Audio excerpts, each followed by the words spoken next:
Генеральная прокуратура будет допрашивать экс-президента Виктора Януковича в режиме видеоконференции. Об этом заявил адвокат Януковича Виталий Сердюк, передает «Громадская». Для проведения такого допроса Генпрокуратура Украины направит в ведомство России обращение о помощи в проведении видеоконференции. Затем согласовывается место допроса, потом устанавливается техническая связь. Также адвокат экс-президента отметил, что на сегодня Виктор Янукович в международном розыске не числится. Красна картка з облікової системи Інтерполу щодо Януковича була видалена. На сьогоднішній день він може вільно пересуватись світом.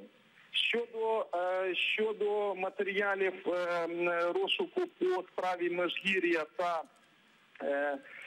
та інших справах у захисту немає інформації, та як ви можете впевнитись особисто з інформаційного сайту Інтерполу, Янукович у розшуку по цим справам не перебуває.